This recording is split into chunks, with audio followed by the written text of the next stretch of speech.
At the foot of a burning mountain in the Sinai desert, around the 13th century before Christ, a runaway people who had spent 400 years as slaves were told to build a chest. Not a weapon, not a wall, not a fortress, a chest. Roughly 4 feet long, a little over 2 feet high, plated in gold, light enough for 4 men to carry on poles. And from the moment it was finished, that chest became the most dangerous object the Hebrew Bible would ever describe. It would topple a pagan god overnight. It would flatten the walls of a fortified city.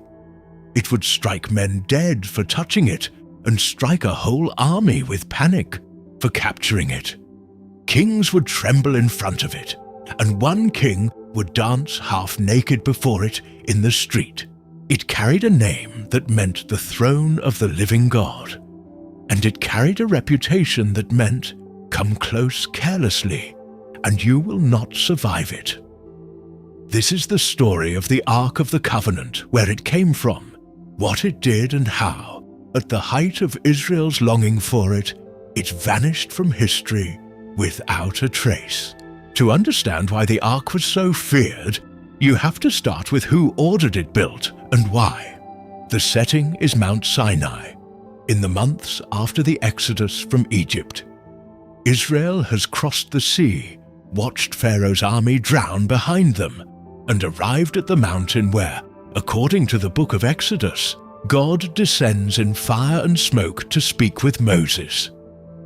In the middle of those instructions, laws, festivals, the design of a portable sanctuary, comes a command about a single piece of furniture, and it is given before almost everything else. The order of priorities is the first clue to its importance. Before the people are told how to build the tent that will house it, they are told how to build the box itself. The specifications are exact.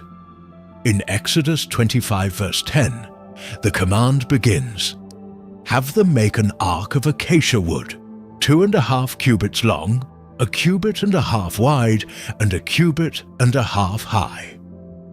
Acacia was the hard, dense, insect-resistant wood of the desert, one of the few timbers available in the Sinai and prized for its durability. Over that wooden core went gold, inside and out, as verse 11 specifies. Overlay it with pure gold, both inside and out, and make a gold molding around it. Then came the means of carrying it. 4 gold rings were cast and fixed to the feet of the chest, and poles of acacia overlaid with gold were slid through them. And here the text adds a detail that will matter enormously later. In verse 15, the poles are to remain in the rings of this ark.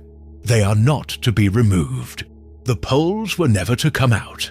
No one was ever supposed to handle the ark directly. It was designed, from the first blueprint, to be carried without being touched. What went inside is named plainly. Verse 16, "Then put in the ark the tablets of the covenant law, which I will give you. This is the heart of the thing." The ark was, first and most basically, a container for the 2 stone tablets Moses received on the mountain, the terms of the agreement between God and Israel, what the Bible calls the covenant. That is where its full name comes from, the Ark of the Covenant. It was the strongbox of a treaty. In the ancient Near East, important treaties were deposited in temples at the feet of the gods who were called to witness them. Israel's treaty was deposited at the feet of its God, inside the most sacred object the nation possessed. But the lid was not just a lid, and this is where the ark stops being a box and starts being a throne.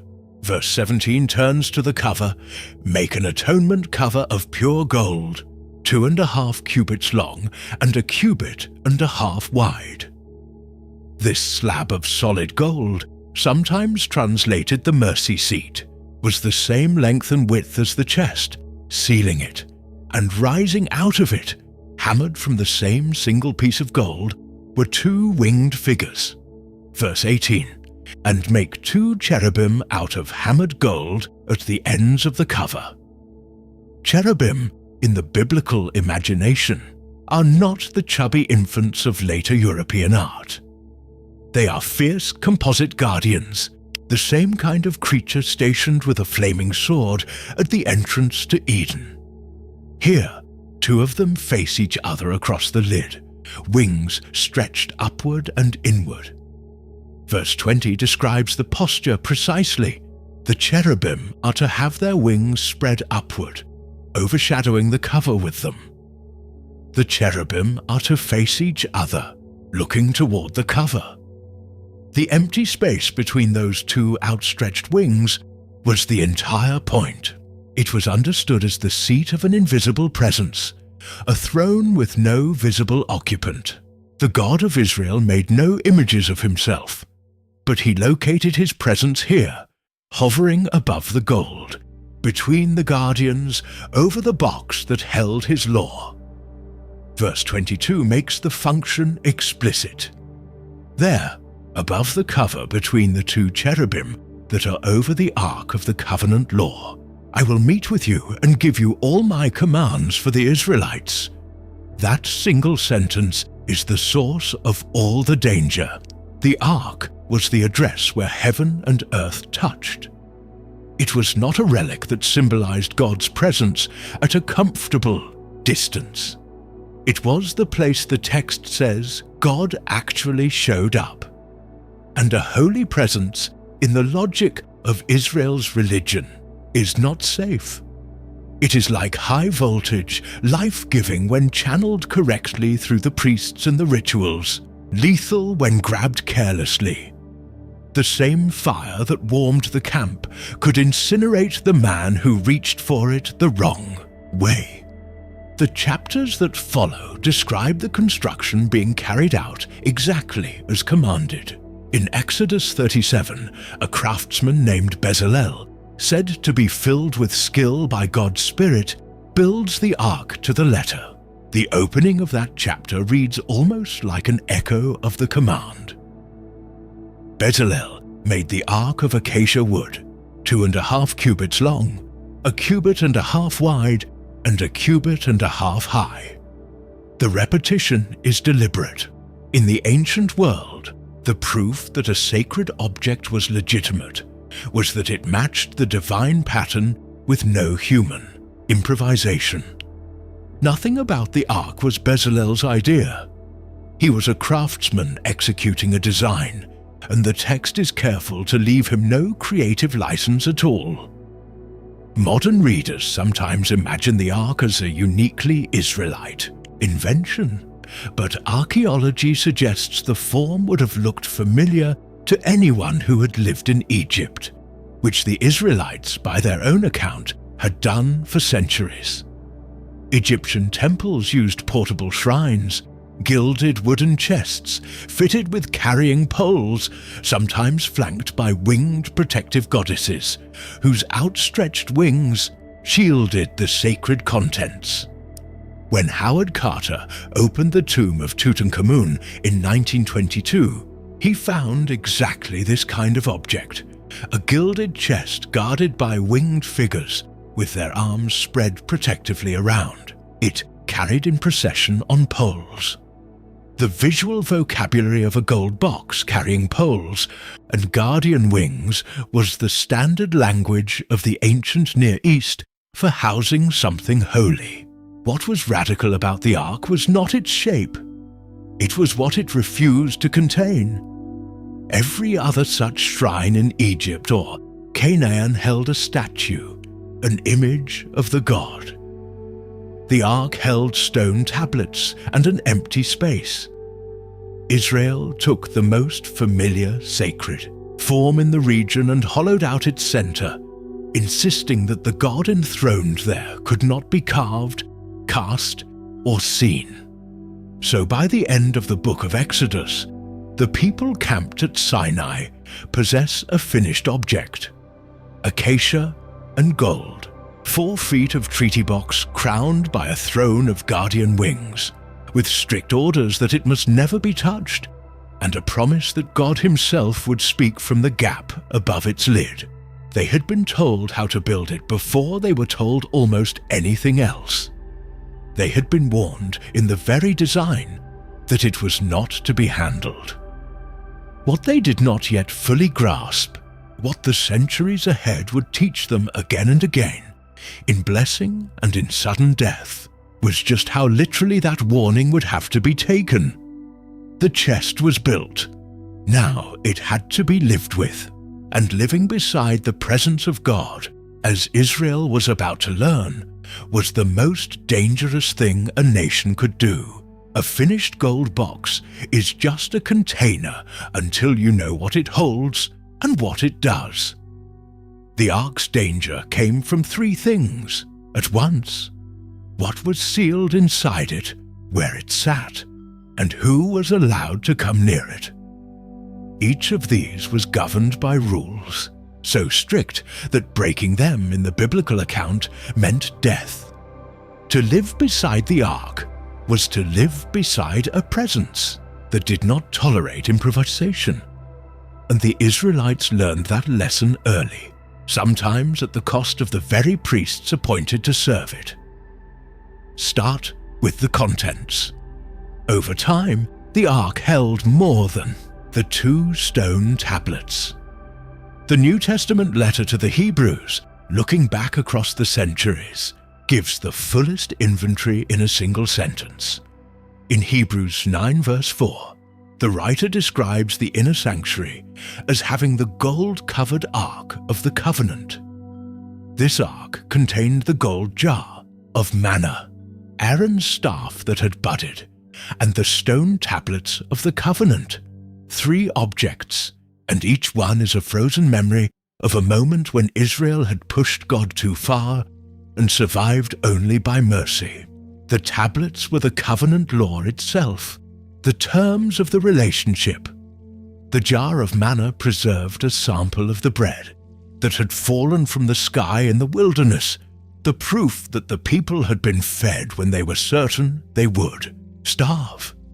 And Aaron's staff was the strangest of the 3, a dead piece of wood that had sprouted buds, blossoms, and ripe almonds overnight. That staff has its own story, and it explains why a budded stick was worth keeping inside the holiest object in the nation. During the wilderness years, Aaron's exclusive right to the priesthood was challenged. To settle the dispute, the leaders of each tribe placed a wooden staff before the ark, and only Aaron's came back to life. The instruction afterward was deliberate. In Numbers 17 verse 10, God tells Moses, "Put back Aaron's staff in front of the ark of the covenant law, to be kept as a sign to the rebellious. This will put an end to their grumbling against me, so that they will not die." Notice the logic of that last clause, so that they will not die. The relic was a warning marker. Each of the 3 objects inside the ark commemorated a rebellion that had nearly ended in mass death. The ark was not a treasure chest of trophies. It was a record of how close the people had come again and again to being destroyed by the presence they were carrying. Now consider where the ark sat. It did not travel openly or rest in the middle of the camp where anyone could see it. It was housed in the innermost chamber of the portable sanctuary, the tabernacle, a space called the Most Holy Place, or the Holy of Holies. A thick woven curtain separated that chamber from the rest of the tent, and behind the curtain there was nothing but the ark. No lampstand, no table, no window, just the gold box, the throne of wings, and the darkness, because the presence that filled the room did not need light, and the text says it manifested as a cloud. The geography of holiness in Israel was a series of concentric circles, each one harder to enter than the last. The ordinary Israelite could enter the courtyard. The priests could enter the outer chamber of the tent daily. But the inner room where the ark stood was sealed off from everyone all year long, with a single exception. That exception was the Day of Atonement, Yom Kippur, the most solemn day in the Israelite calendar. Once a year, and only once, the high priest was permitted to pass through the curtain and stand before the ark, carrying blood and incense to make atonement for the sins of the whole nation. And even this was hedged with a warning that reads less like a religious instruction and more like a safety protocol for handling something lethal. In Leviticus 16 verse 2, the command is given through Moses to Aaron, the first high priest. Tell your brother Aaron that he is not to come whenever he chooses into the most holy place behind the curtain in front of the atonement cover on the ark, or else he will die. For I will appear in the cloud over the atonement cover. He is not to come whenever he chooses. Not on his own schedule, not on his own terms, not without the blood and the incense and the precise sequence of acts. The penalty for casual entry is stated flatly. He will die. The high priest, the single human being on earth authorized to stand in that room, could still be killed for entering it wrong. This was not an empty threat, and Israel had already seen it carried out, not on a layman, but on two of Aaron's own sons. The episode comes shortly after the priesthood is first installed, in a moment that should have been pure celebration. Aaron's sons Nadab and Abihu, newly ordained priests, decided to offer incense to God in a way they had not been commanded. The text in Leviticus 10 verses 1 and 2 describes it without drama and without mercy. Aaron's sons Nadab and Abihu took their censers, put fire in them and added incense, and they offered unauthorized fire before the Lord, contrary to his command. So fire came out from the presence of the Lord and consumed them, and they died before the Lord. Unauthorized fire. The Hebrew phrase is sometimes rendered strange fire, fire that God had not asked for. Their offense was not idolatry or theft or violence. It was enthusiasm without obedience, worship on their own initiative rather than his. And the same presence that accepted the authorized sacrifice reached out and consumed the men who improvised. The point, hammered home at the very beginning of the priesthood, was that nearness to God was a privilege measured to the inch. Step inside the line, and you were the most blessed people on earth. Step over it, and the blessing became fire. This is what makes the ark so different from how a modern reader might imagine a holy object. We tend to think of sacred things as comforting, a relic to touch for good luck, a shrine to visit for peace. The ark was nothing like that. It was treated the way a careful generation would treat a reactor, core, revered, essential, and absolutely not to be approached without protocol. The priests who carried it covered it first, with the curtain, then with hides, then with a cloth, so that no one, not even the Levites who bore the weight, would lay eyes directly on it. The danger was not in the gold or the wood. It was in what the gold and wood marked, the meeting point between a holy God and a people who were, by the Bible's own repeated admission, stubborn, forgetful, and prone to rebellion. That combination, perfect holiness pressed up against persistent human failure, was the live wire running through the whole arrangement. And yet the Israelites did not leave it behind. They could have. After Sinai, they could have built their religion around the mountain, around a fixed temple, around anything safer than a portable box that killed people who mishandled it.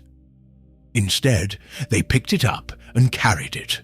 With them, at the head of the column, out in front into the wilderness, and toward the land they had been promised.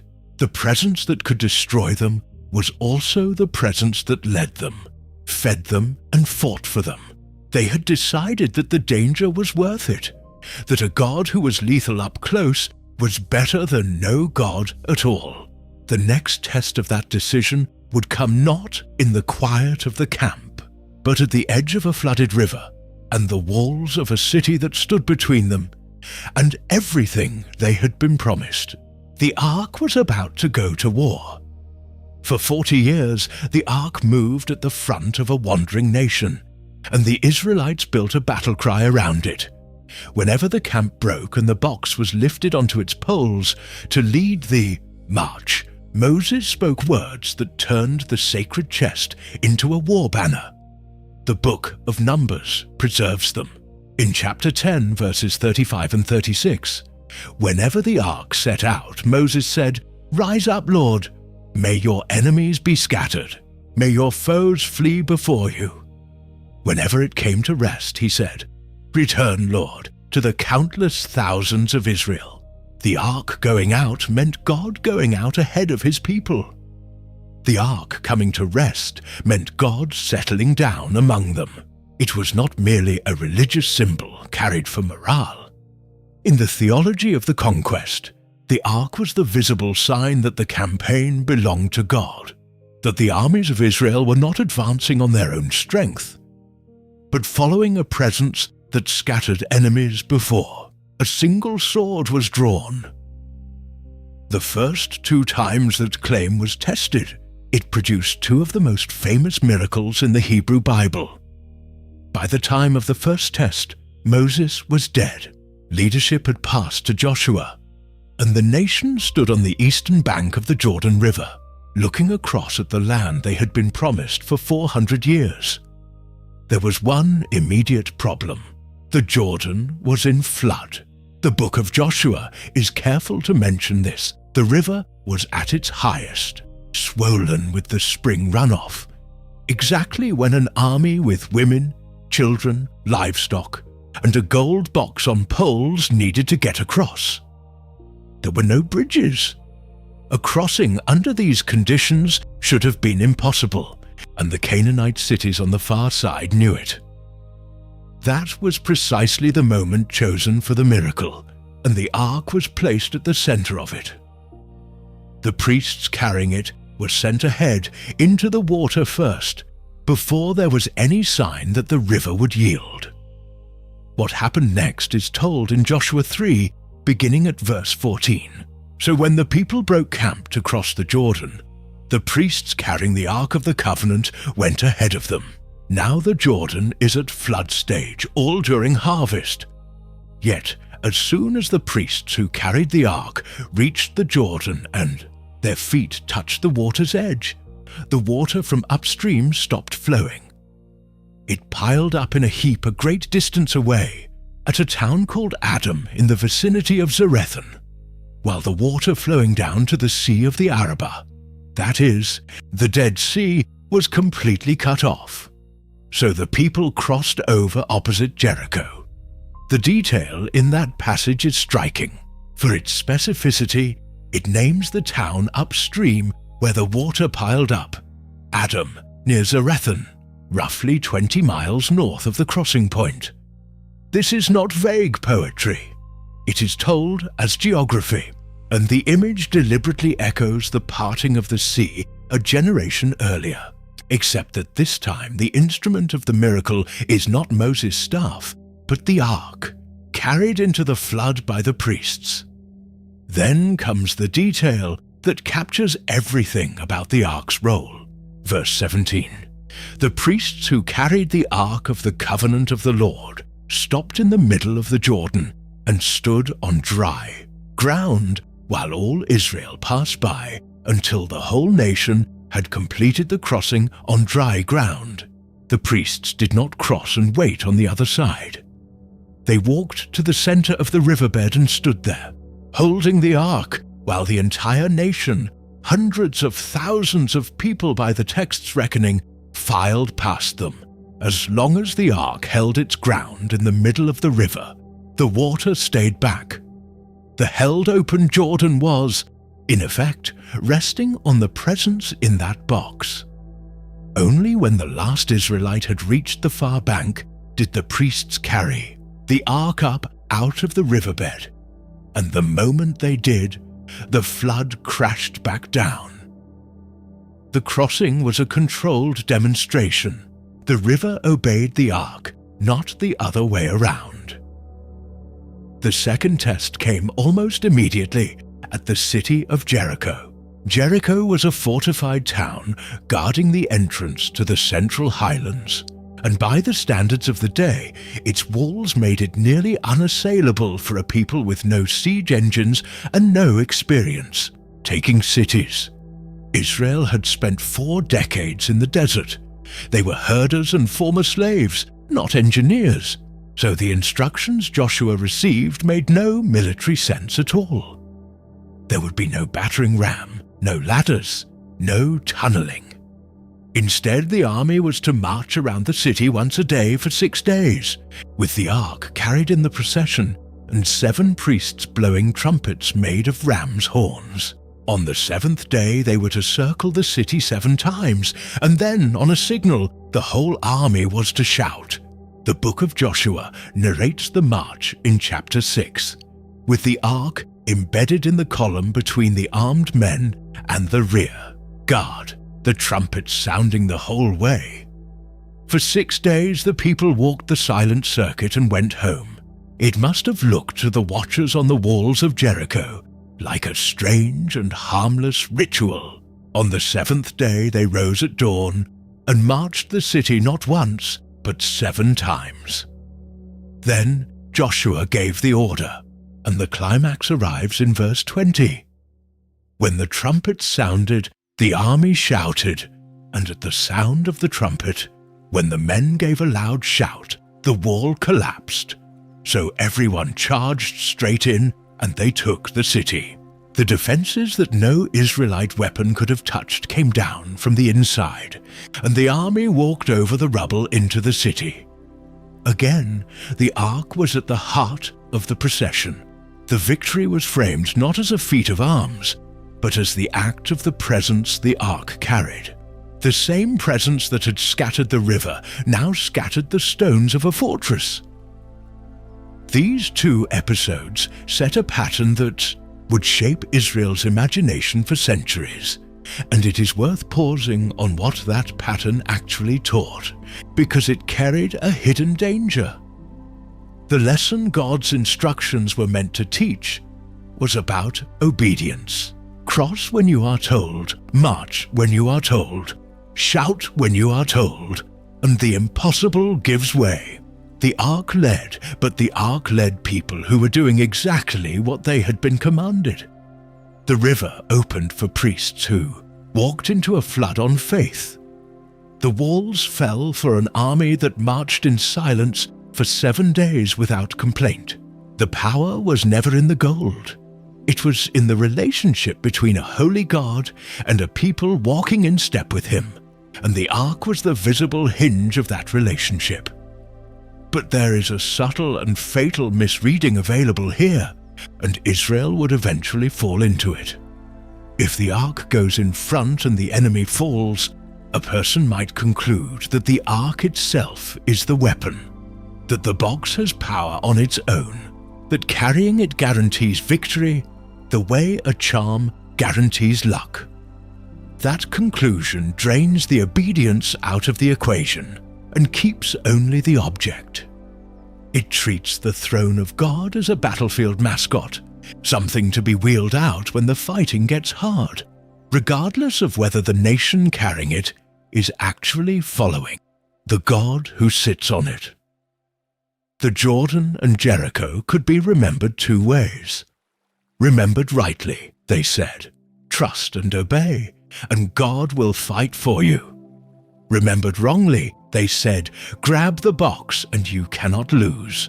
For now, under Joshua, the right reading held. The ark led a faithful generation into the land, and the conquest moved forward. The box that had been built at Sinai had proven itself in flood and in battle, but Joshua's generation would not last forever. The judges who followed presided over centuries of drift, of forgetting, of doing what was right in their own eyes.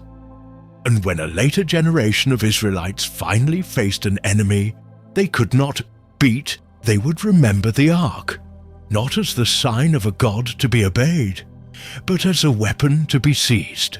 They would carry it onto the field, expecting Jericho. What they got instead was the single greatest disaster in the ark's stew: history, and the only time the most dangerous object in the Bible would fall into enemy hands. Generations after Joshua, Israel had drifted far from the discipline that made the ark a weapon of victory. The era of the judges had been a cycle of forgetting and ruin. And by the time the story returns to the ark, the nation was facing a new and permanent enemy along its coast: the Philistines, a sea people with iron weapons and organized armies. The two sides met in battle at a place called Aphek, and Israel lost badly, leaving about 4,000 men dead on the field. It was the kind of defeat that demanded an explanation, and the elders of Israel reached for one. But the explanation they chose and the solution they devised would expose exactly how badly they had misunderstood the source of their own power. The book of 1 Samuel records their reasoning in chapter 4, verse 3. When the soldiers returned to camp, the elders of Israel asked, "Why did the Lord bring defeat on us today before the Philistines? Let us bring the ark of the Lord's covenant from Shiloh, so that he may go with us and save us from the hand of our enemies." On the surface, this sounds pious. They wanted God to go with them. But look closely at what they actually proposed. They did not repent. They did not ask whether their own conduct had brought the defeat. They did not consult God at all. They simply decided to fetch the box, as though the ark were a machine that produced victory when present and defeat when absent. They remembered Jericho and drew the fatal lesson from it: grab the ark and you cannot lose. They were treating the throne of God as a good luck charm, and they sent for it from the sanctuary at Shiloh, carried by two men who embodied everything wrong with the nation's religion at that moment: Hophni and Phinehas, the corrupt sons of the aging priest Eli, men the text has already described as scoundrels who treated the Lord's offerings with contempt. When the ark arrived in the Israelite camp, the soldiers raised a shout so loud the ground shook, and the Philistines heard it and were afraid, because word reached them that the gods of the Hebrews had come into the camp. For a moment it seemed the charm might work by sheer terror, but the Philistines rallied, told each other to fight or become slaves, and attacked. What followed was not Jericho. It was the opposite of Jericho. Israel was routed even more catastrophically than before. 30,000 foot soldiers fell, and the account delivers its hammer blow in chapter 4, verse 11. The ark of God was captured, and Eli's two sons, Hophni and Phinehas, died. The unthinkable had happened. The most dangerous object in the Bible, the throne of the living God, the box that had opened a river and flattened a city, had been carried off as plunder by a pagan army, and the men who had presumed to use it as a weapon were dead. The news travelled back to Shiloh. Old Eli, 98 and nearly blind, was sitting by the gate waiting for word of the ark. When the messenger reported the defeat, the death of his sons, and the capture of the ark, Eli fell backward off his chair, broke his neck, and died. But the most haunting reaction belonged to his daughter-in-law, the wife of Phinehas, who was pregnant and went into labor when she heard the news. She died giving birth, and with her last strength she named the child. chapter 4, verses 21 and 22. She named the boy Ichabod, saying, "The glory has departed from Israel because of the capture of the ark of God and the deaths of her father-in-law and her husband." She said, "The glory has departed from Israel, for the ark of God has been captured." Ichabod, the name means roughly "where is the glory?" or "no glory." It was a verdict on the whole nation. The presence that had led them out of Egypt, opened the Jordan, and toppled Jericho appeared to have been carried away into enemy territory. For Israel, it was the darkest hour in the ark's history. They had lost the unlosable. But the Philistines were about to discover what Israel had forgotten. The danger of the ark did not depend on who was carrying it. They brought their prize to the city of Ashdod and set it up as a trophy inside the temple of their chief god, Dagon, placing it beside the statue as a sign that their god had defeated the God of Israel. That was the whole point of capturing an enemy's sacred object in the ancient world. It proclaimed that your deity was stronger. What happened overnight turned that logic inside out. The account in chapter 5 is almost comic in its restraint. When the people of Ashdod rose the next morning, they found Dagon fallen on his face on the ground before the ark. They set the idol back up. The following morning the message was no longer subtle. Verse 4, "But the following morning when they rose, there was Dagon, fallen on his face on the ground before the ark of the Lord. His head and hands had been broken off and were lying on the threshold. Only his body remained. The god of the Philistines lay face down in the posture of worship before the captured ark, and then was dismembered, head and hands, the seat of thought and the instruments of action, severed and dumped at the doorway. The trophy was destroying the temple that held it." Then the affliction spread from the idol to the people. Verse 6, "The Lord's hand was heavy on the people of Ashdod and its vicinity. He brought devastation on them and afflicted them with tumors. A plague broke out.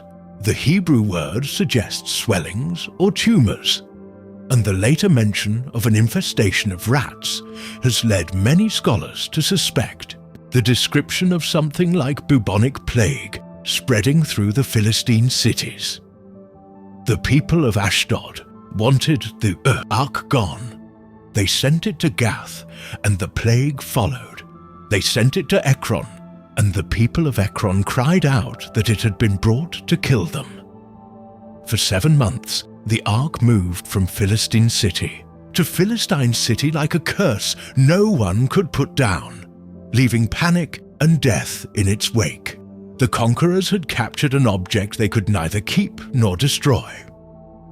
Finally, the Philistine rulers called in their priests and diviners and asked how to get rid of it without making things worse.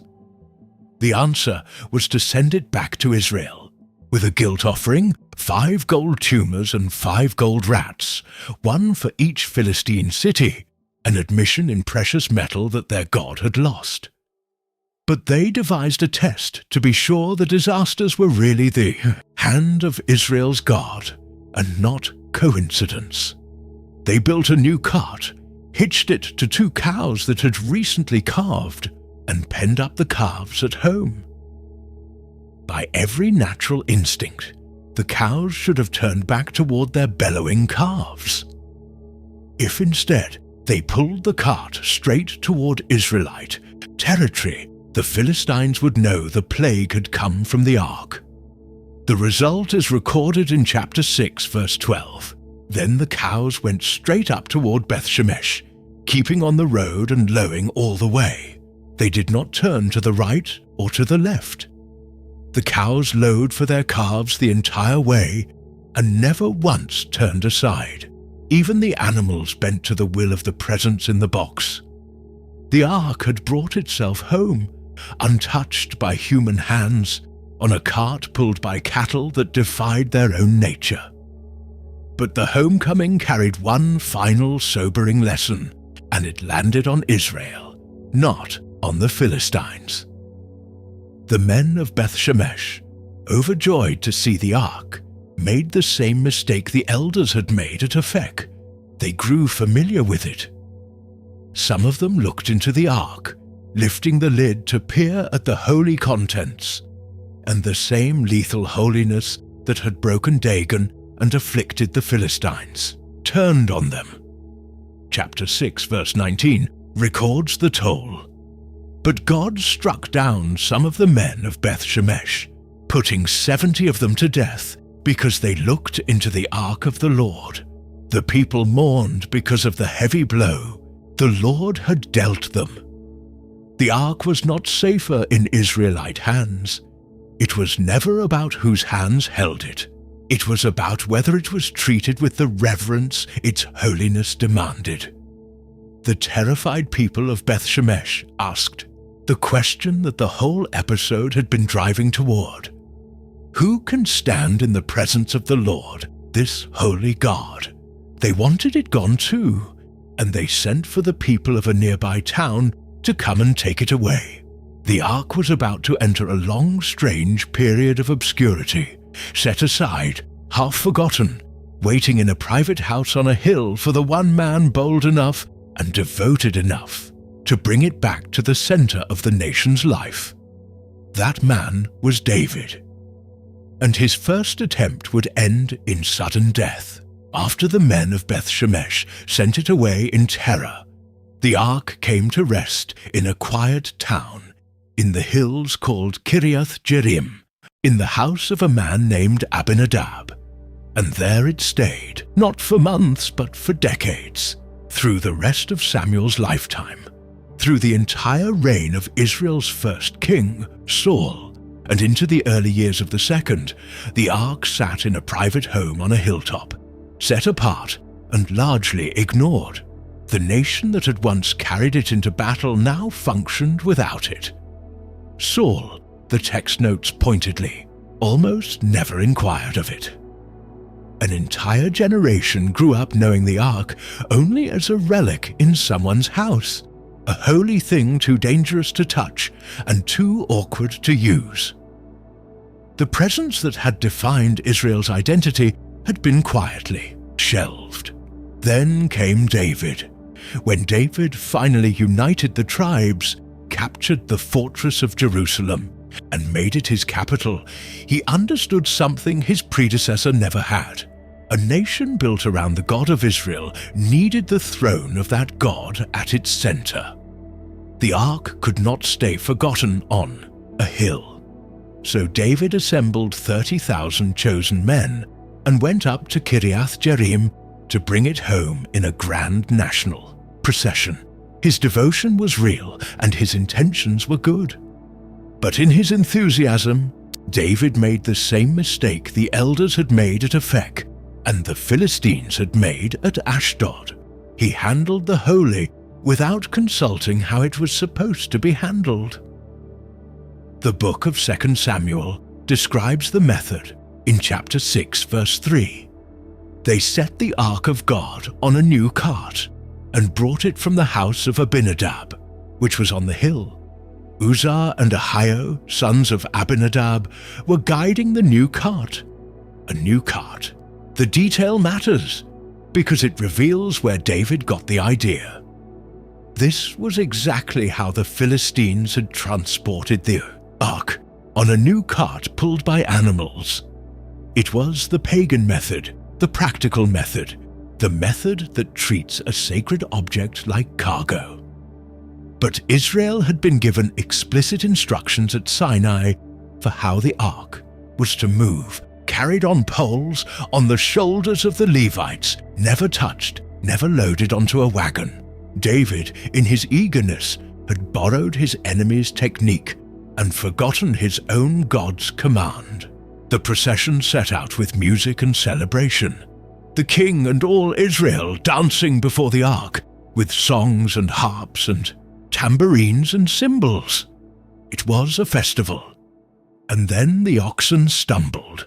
What happened next is one of the most disturbing moments in the entire Bible, because the man it happened to was, by every human measure, trying to help. Chapter 6, verses 6 and 7. When they came to the threshing floor of Nakon, Uzzah reached out and took hold of the ark of God, because the oxen stumbled. The Lord's anger burned against Uzzah because of his irreverent act. Therefore God struck him down, and he died there beside the ark of God. Uzzah saw the ark tip. He did what any of us would instinctively do. He put out his hand to steady it, to keep it from falling in the dirt, and he died on the spot beside the cart with his hand on the gold. To modern ears, this seems monstrously unfair. Uzzah was protecting the ark, but that instinct itself was the problem. Uzzah reached out to keep the holiest object in the world from being soiled by ordinary ground, as if his hand were cleaner than the earth, as if the ark needed a man's help to keep its dignity. The poles were never to be removed precisely so that no human hand would ever touch it. The whole arrangement existed to teach that holiness is not steadied by human effort. It is approached on God's terms, or not at all. The cart should never have been built. Uzzah's death was the price of a casual approach to the presence that David, for all his devotion, had not taken seriously enough. The king's reaction was not piety, it was fear and anger. Chapter 6, verse 9. David was afraid of the Lord that day and said, "How can the ark of the Lord ever come to me?" The question is raw and honest. David had wanted to bring the presence of God into the heart of his kingdom, and the attempt had just killed a man in front of 30,000 witnesses. The procession stopped. David did not dare bring the ark the rest of the way into Jerusalem. Instead, he turned it aside into the house of a man named Obed-Edom, a Gittite, and left it there, the way a person leaves something they are afraid of. For 3 months the ark sat in Obed-Edom's home, while David wrestled with what had happened. And in those 3 months the other face of the ark appeared. Verse 11. The ark of the Lord remained in the house of Obed-Edom the Gittite for 3 months, and the Lord blessed him and his entire household. The same object that had struck Uzzah dead became a fountain of blessing in the home that simply housed it with reverence. Word reached David that Obed-Edom and everything he owned were flourishing because of the ark. This is the dual nature that has run through the whole story. The ark is lethal to the presumptuous and life-giving to the reverent, and the difference is not in the box, but in the approach. David heard the reports, and his fear turned back into resolve, but this time a corrected resolve. The parallel account in 1 Chronicles tells us what David learned in the interval. He summoned the priests and Levites and told them plainly why the first attempt had ended in death. In 1 Chronicles 15 verse 13, "It was because you, the Levites, did not bring it up the first time that the Lord our God broke out in anger against us. We did not inquire of him about how to do it in the prescribed way. We did not inquire of him about how to do it in the prescribed way." That sentence is the moral of the whole episode. The failure was not a lack of zeal. David had zeal in abundance. The failure was zeal without obedience, celebration without consultation, the assumption that good intentions excuse ignoring the rules. So, the second time, David did it correctly. No cart. The Levites carried the ark on poles on their shoulders, exactly as the law at Sinai had commanded, and they consecrated themselves first.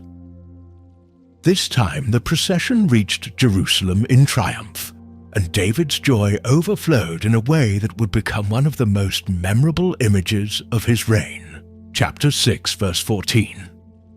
Wearing a linen ephod, David was dancing before the Lord with all his might. The king of Israel stripped off his royal robes, put on the simple linen garment of a priest, and danced through the streets of his own capital with everything he had, leading the ark home with shouting and trumpet blasts. It was an act of total, undignified devotion, a king making himself small before the presence of the God who was the true King of Israel. Not everyone admired it. Watching from a window was Michal, the daughter of Saul and David's wife, and her reaction belonged to the old order, to her father's house that had ignored the ark for a generation. Verse 16.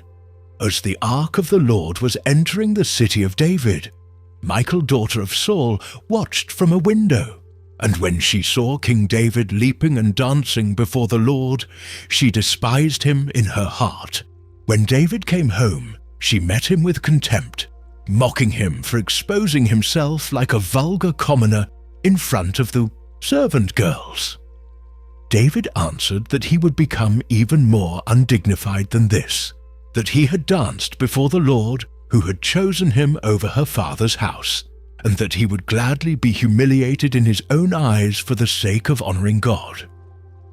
The chapter closes by noting that Michal remained childless to the day of her death, the line of Saul, which had shelved the ark, fading out, while David, who brought it home on the shoulders of the Levites, became the founder of the dynasty through which Israel's hope would run. So the ark was finally back at the center of national life, housed in a tent David pitched for it in Jerusalem. The presence had returned on its own terms to a king who had learned the hard way that devotion without obedience can kill.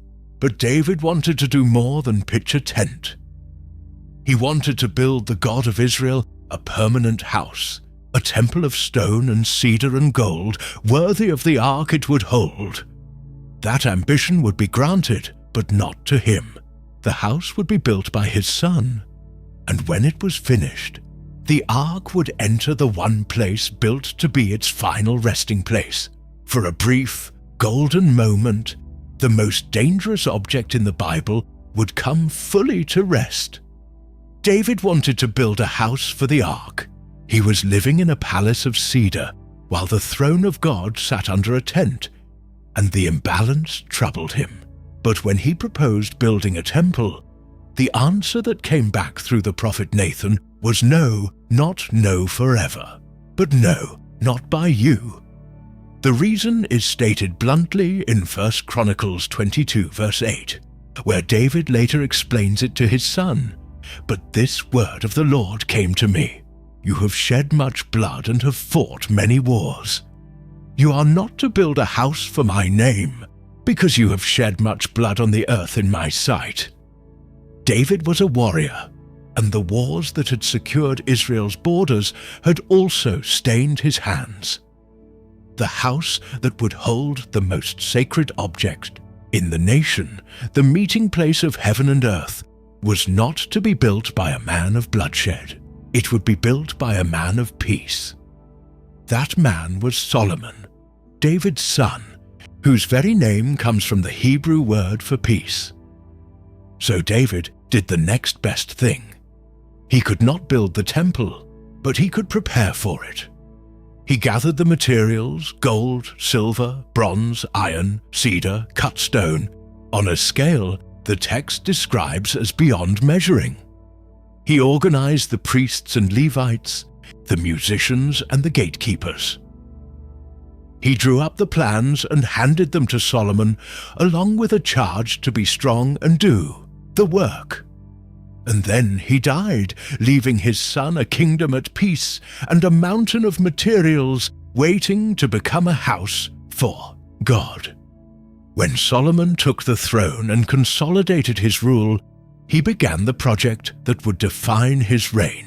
According to the chronology worked out by the scholar Edwin Thiele, whose framework for dating the kings of Israel and Judah remains a standard reference, construction began around 906 before Christ, in the 4th year of Solomon's reign.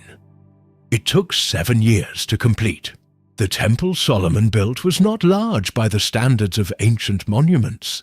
The building itself was modest in footprint compared to the great temples of Egypt or Mesopotamia, but it was lavish beyond description, overlaid inside with gold, panelled in cedar carved with palm trees and flowers and cherubim, built of stone dressed at the quarry, so that no hammer or chisel was heard at the building site. At its heart was a windowless inner chamber, a perfect cube of about 30 feet in every dimension, overlaid entirely in gold, the most holy place, built for one purpose and one occupant. Inside it, Solomon placed 2 enormous cherubim carved from olive wood and covered in gold, each about 15 feet tall. Their wings stretched out so that they spanned the entire width of the room, wingtip to wingtip touching the 2 walls and meeting in the center. This was the throne room, and it was built around an empty space waiting to be filled. When everything was ready, Solomon summoned the elders of Israel and all the heads of the tribes to Jerusalem to bring the ark up from the tent David had pitched for it and install it in its permanent home. The priests carried it on poles on their shoulders, the way David had finally learned it must be done, into the inner sanctuary. The book of 1 Kings records the moment in chapter 8, verse 6. The priests then brought the ark of the Lord's covenant to its place in the inner sanctuary of the temple, the most holy place, and put it beneath the wings of the cherubim. The ark, with its own 2 small cherubim hammered from the lid, was set down beneath the vast outstretched wings of Solomon's 2 giant cherubim, guardian wings within guardian wings. The throne of gold sheltered under the throne of olive wood and gold. After more than 4 centuries of wandering through the desert, across the Jordan, into battle, into captivity, into a Philistine temple, into a forgotten house on a hill, onto a fatal cart, the ark had finally arrived at a place built to be its rest. The text then pauses to note something quietly significant about what the ark contained at this point. Chapter 8, verse 9. There was nothing in the ark except the 2 stone tablets that Moses had placed in it at Horeb, where the Lord made a covenant with the Israelites after they came out of Egypt. Nothing except the 2 tablets.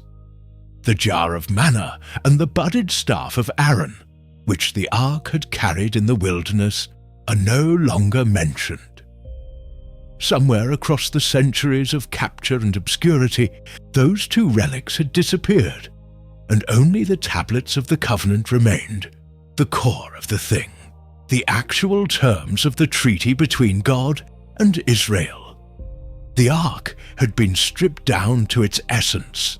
What was enthroned in the holiest room in the nation was, in the end, the law itself, the words of the covenant, beneath the wings of the cherubim. And then came the sign that everything Israel believed about the ark was true, as the priests withdrew from the holy place, having set the ark in position. The presence that the box had always carried made itself visible. Chapter 8, verses 10 and 11. When the priests withdrew from the holy place, the cloud filled the temple of the Lord, and the priests could not perform their service because of the cloud, for the glory of the Lord filled his temple. The same cloud that had descended on Mount Sinai, the same cloud that had led Israel through the wilderness and filled the tabernacle, now poured into Solomon's temple so thickly that the priests could not stand to minister. It was not smoke from the sacrifices. It was the glory. The Hebrew word is kavod, the weight, the manifest presence of God himself, settling onto the ark in the room built to receive it. The presence had come home, and its arrival was so overwhelming that the human servants had to clear out. For a moment, no ritual could be performed. because the one the rituals pointed to had filled the house in person. Solomon understood exactly what he was seeing, and his response captures the entire mystery of the ark in 2 sentences. Chapter 8, verses 12 and 13. Then Solomon said, "The Lord has said that he would dwell in a dark cloud. I have built a magnificent temple for you, a place for you to dwell forever." A dark cloud. The God of Israel did not appear as a blazing statue or a golden image, the way the gods of the surrounding nations were displayed. He came in thick darkness, hidden, present but unseen, enthroned above the ark, in a room with no windows and no light. The invisibility was the point. Israel's God could be approached, could dwell among his people, could fill a house with his weight and glory, but he could never be looked at, captured, carved, or controlled. The empty space between the cherubim that had been designed at Sinai was now filled with a presence too holy to see. This was the high point of the ark's history, and arguably the high point of Israel's national life. The kingdom was united, at peace, and prosperous. The temple stood finished on the mountain in Jerusalem. The ark rested in the most holy place beneath the wings of the cherubim, and the glory of God filled the house.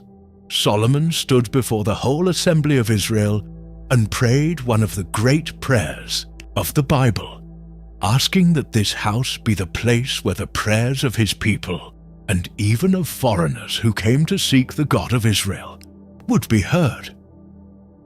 For a generation, everything the ark represented seemed permanent and secure. The presence had a home, the home had a king, and the king ruled a kingdom at rest. But the cloud that filled the temple would not stay forever. The same books that record the glory descending also record the long, slow decline that followed. Solomon's own drift into idolatry in his later years, the splitting of the kingdom after his death, and the centuries of unfaithful kings who would lead Judah toward catastrophe. The temple would stand for nearly 400 years, but the ark inside it was approaching the strangest chapter of its entire existence. Not destruction in plain view, not capture by a named enemy, but something far more unsettling. It was about to disappear, and the Bible, which described its construction down to the cubit and its journeys down to the threshing floor, would fall almost completely silent about where it went. The most dangerous object in the Bible does not get a death scene. After the glory filled Solomon's temple, the ark is mentioned less and less, until it slips out of the narrative almost without anyone noticing. There is no chapter describing its destruction, no verse recording its capture, no account of where it was taken or hidden. One generation, it is the throne of God at the center of the nation.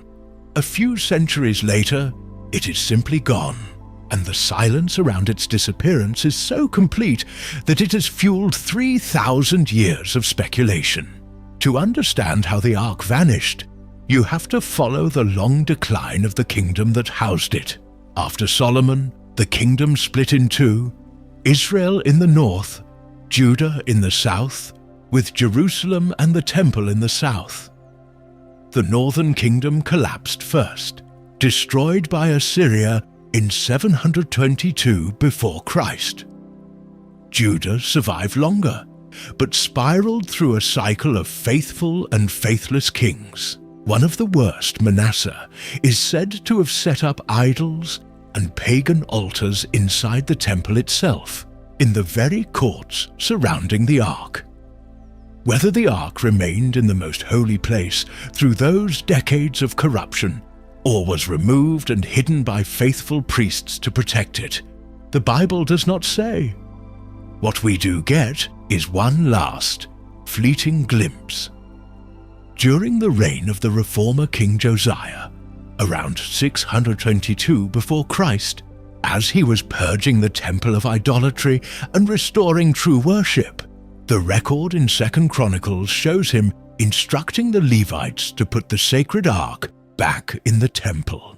That instruction to return it to its place is the final time the Ark of the Covenant appears in the historical narrative of the Bible as a physical object in the world. After Josiah, it is never described again. The curtain comes down, and when it lifts, the ark is no longer there. Josiah's reforms did not last.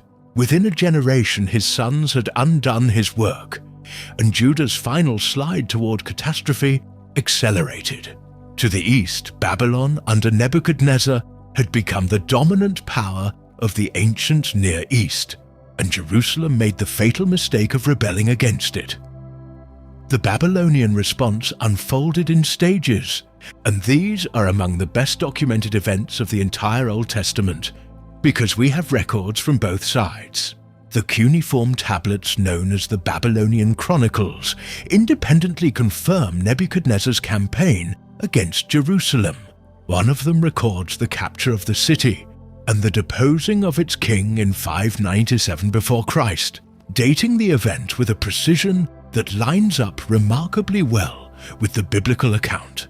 This is one of those points where the Bible's history can be checked against an outside source, and it holds. Then came the final blow.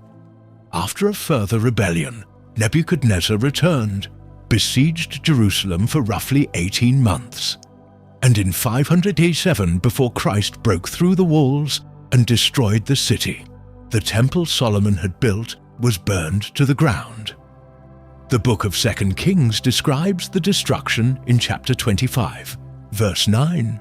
He set fire to the temple of the Lord, the royal palace, and all the houses of Jerusalem.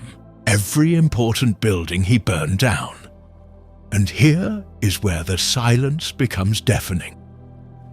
The biblical writers, recording the looting of the temple, take care to itemize exactly what the Babylonians carried off. They were meticulous about it. Chapter 25, verse 13. The Babylonians broke up the bronze pillars, the movable stands, and the bronze sea that were at the temple of the Lord, and they carried the bronze to Babylon. The passage goes on to list the pots, the shovels, the wick trimmers, the dishes, the censers, the bronze and the gold and the silver, every fixture of the temple catalogued as plunder hauled east. The parallel account in 2 Chronicles 36 verse 18 summarizes it. He carried to Babylon all the articles from the temple of God, both large and small, and the treasures of the Lord's temple, and the treasures of the king and his officials, and all the articles, both large and small. And yet, in these careful inventories of what Nebuchadnezzar took, lists detailed enough to mention the wick trimmers, the Ark of the Covenant is never named. The single most valuable, most sacred, most famous object in the entire temple, a chest of solid gold over a wooden core, is simply absent from the loot list. If the Babylonians had carried it to Babylon, it is almost inconceivable that the biblical writers who recorded the theft of bronze shovels would have failed to mention the theft of the throne of God. The omission is not an accident of incomplete record-keeping. The ark is missing from the plunder, because by 587 it was apparently no longer there to plunder. Sometime between Josiah's reform and the Babylonian fire, the ark had already gone. The evidence for its absence only grows, stronger when you look at what came after the exile. When the Babylonian Empire fell to Persia, Cyrus the Great allowed the exiled Jews to return to Jerusalem and rebuild their temple.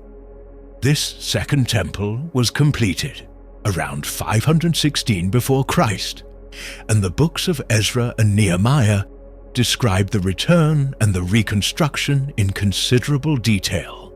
They list the temple vessels that Cyrus returned, the gold and silver dishes and bowls that Nebuchadnezzar had taken, counted out item by item and brought back to Jerusalem. But the ark is not among them, because the ark had never been taken to Babylon in the first place. And here is the most telling fact of all. The rebuilt most holy place, the inner sanctuary of the Second Temple, stood empty. The Jews did not build a new ark to replace the lost one. The holiest room in their restored temple contained nothing. This was not a secret. Later sources confirm the empty chamber directly. The Jewish historian Josephus, writing in the 1st century after Christ, describes the most holy place of the temple of his own day, and states plainly that it stood empty, with nothing whatsoever in it. The rabbinic traditions preserved in the Talmud remember that the ark was missing throughout the entire Second Temple period, and that, on the Day of Atonement, the high priest now entered a room where the ark should have been, and found only a bare foundation stone. When the Roman general Pompey forced his way into the most holy place in 63 before Christ, an act of sacrilege that scandalized the Jewish world, the thing that shocked him, according to ancient accounts, was that he found the holiest room of the Jews completely empty. There was no statue, no treasure, no ark. The throne of the God of Israel had no occupant and no chest. For the entire second half of biblical history, the most holy place was a room built around an absence. Strangest of all, the Bible itself seems to have anticipated this, and even to have made peace with it. Long before the temple fell, the prophet Jeremiah delivered an oracle that pointed past the ark to a future where it would no longer matter, in Jeremiah 3 verse 16. In those days when your numbers have increased greatly in the land, declares the Lord, people will no longer say, the ark of the covenant of the Lord. It will never enter their minds or be remembered. It will not be missed, nor will another one be made. It will not be missed, nor will another one be made. This is an astonishing thing for a prophet to say about the most sacred object in the nation. Jeremiah is not promising that the ark will be recovered. He is announcing that it will become unnecessary, that a day is coming when the people will not even think to ask where it is, and no one will bother to build a replacement. The presence of God, Jeremiah implies, was never ultimately bound to a gold box. The ark was always pointing beyond itself. So the Ark of the Covenant exits history, not with a bang but with a silence, already gone before the Babylonians came, never replaced after the exile, leaving an empty room at the heart of Israel's worship, and an unanswered question at the heart of one of the world's great mysteries. The Bible closes the case without solving it, but human beings are not built to leave a mystery like this alone. Where did the most dangerous object in the Bible actually go? Across the centuries, the silence in the text would be filled by a flood of theories, legends, and claimed sightings, from a cave on a mountain east of the Jordan, to a chapel in the highlands of Ethiopia, to a chamber hidden beneath the Temple Mount itself. The search for the Ark would never end, and what people were really searching for in every one of those legends turns out to be the deepest question the Ark ever raised. If the Bible will not say where the Ark went, the human imagination has never stopped trying to fill the gap. 3 great theories have grown up around the empty space, the text left behind, and each one is older than it sounds. They are not modern inventions or movie plots. They reach back through medieval chronicles and ancient Jewish writings to within a few centuries of the Ark's disappearance, and each carries its own logic, its own evidence, and its own believers who hold to it today. The first theory says the Ark never left Jerusalem at all, that it lies hidden beneath the Temple Mount, sealed in a chamber by priests who saw the Babylonian catastrophe coming. This is the oldest Jewish tradition on the question. The rabbinic sources preserved in the Mishnah and later codified by the medieval scholar Maimonides record a belief that King Solomon, foreseeing that the temple would one day be destroyed, had a deep and winding hiding place constructed beneath it, and that the good King Josiah, in his final years, ordered the ark concealed there to keep it out of enemy hands. In this version, the ark was never captured and never carried off, because it was walled up in the rock under the holy mountain before Nebuchadnezzar ever arrived, which would neatly explain why it is missing from the Babylonian plunder lists. To this day, some believe the ark still rests in the tunnels and cisterns beneath the Temple Mount, inaccessible because the site is one of the most religiously contested pieces of ground on Earth, where no excavation could ever take place without igniting conflict. The second theory sends the ark eastward, out of the city before it fell, carried by the prophet Jeremiah himself. This tradition is preserved in the book of 2nd Maccabees, written a few centuries before Christ, and it is remarkably specific. The text claims that Jeremiah, warned by a divine oracle, took the ark and the tent of meeting and the altar of incense out of Jerusalem, and hid them on the mountain where Moses had once stood to look over the promised land, Mount Nebo, east of the Jordan. 2nd Maccabees 2, beginning at verse 4, describes it. The prophet, having received an oracle, ordered that the tent and the ark should follow with him, and that he went out to the mountain where Moses had gone up and had seen the inheritance of God. Jeremiah came and found a cave, and he brought there the tent and the ark and the altar of incense, and he sealed up the entrance. When some of his companions tried to come back later and mark the path, they could not find it, and Jeremiah's reaction turned the lost location into a promise, verses 7 and 8. The place shall remain unknown until God gathers his people together again and shows his mercy. Then the Lord will disclose these things, and the glory of the Lord and the cloud will appear. In this tradition, the ark is not lost, but deliberately hidden, waiting in a sealed cave for a future appointed day. And notice how closely that idea echoes the strange prophecy of Jeremiah we heard earlier, that the ark would not be missed, that it had a purpose beyond simply being found. The third theory is the most spectacular, and the only one with people still standing guard over their answer. According to a tradition that reaches its fullest form in the medieval Ethiopian national epic, the Kebra Nagast, the glory of kings, the ark left Jerusalem not at the fall of the city, but centuries earlier, in the days of Solomon himself. The story tells of the Queen of Sheba visiting Solomon, of a son born from that meeting named Menelik, and of Menelik returning to Jerusalem as a young man and then departing for Ethiopia with the ark, either taken or substituted, brought south to a new home in the highlands of Africa.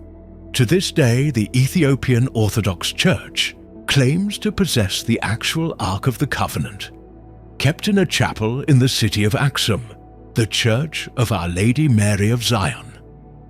It is said to be watched over by a single appointed monk, a guardian who never leaves the grounds and who alone may look upon it, a man who serves until death and then names his successor. No scholar, no archaeologist, no outside witness has ever been permitted to examine it.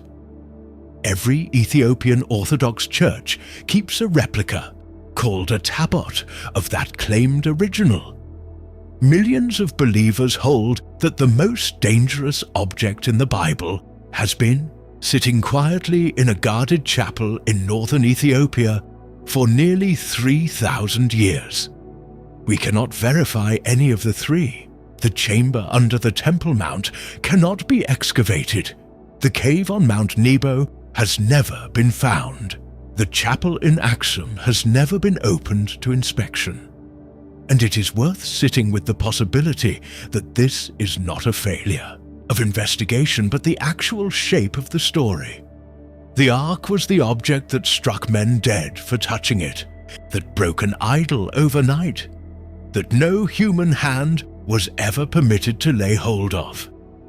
It would be strangely fitting that the one object in the Bible most fenced off from human handling is also the one the historical record refuses to let anyone find.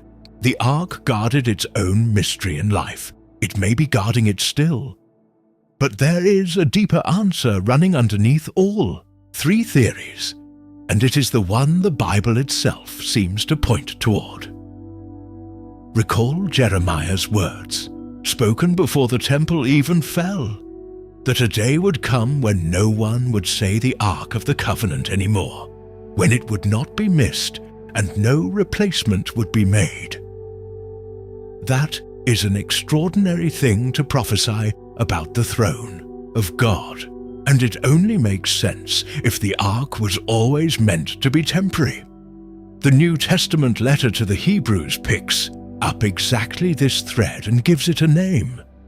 The whole apparatus of the Old Covenant, the Ark, the temple, the high priest entering the most holy place once a year with blood, was, in the argument of Hebrews, a shadow pointing to something greater that had finally arrived. In Hebrews 10, verses 11 and 12, "But when Christ came as high priest of the good things that are now already here, he went through the greater and more perfect tabernacle that is not made with human hands, that is to say, is not a part of this creation. He did not enter by means of the blood of goats and calves, but he entered the most holy place once for all by his own blood, thus obtaining eternal redemption." In this reading, the ark disappeared because its job was finished. It was the gold-covered signpost to a meeting between God and humanity. And when that meeting came in person, the signpost was no longer needed. The empty room in the Second Temple was not a tragedy. It was a vacancy waiting to be explained. And the Bible's final word on the ark is not a hole in the ground or a guarded chapel. It is a vision of the original. In the last book of Scripture, when the curtain between heaven and earth is pulled fully back, John sees the thing all the earthly copies were modeled on. Revelation 11 verse 19. "Then God's temple in heaven was opened, and within his temple was seen the ark of his covenant. And there came flashes of lightning, rumblings, peals of thunder, an earthquake, and a severe hailstorm. The ark appears one last time, not in Jerusalem, not on Mount Nebo, not in Axum, but in heaven, surrounded by the same thunder and lightning that had marked the presence of God on Sinai when the first ark was built. The gold box made by Bezalel's hands was always a replica.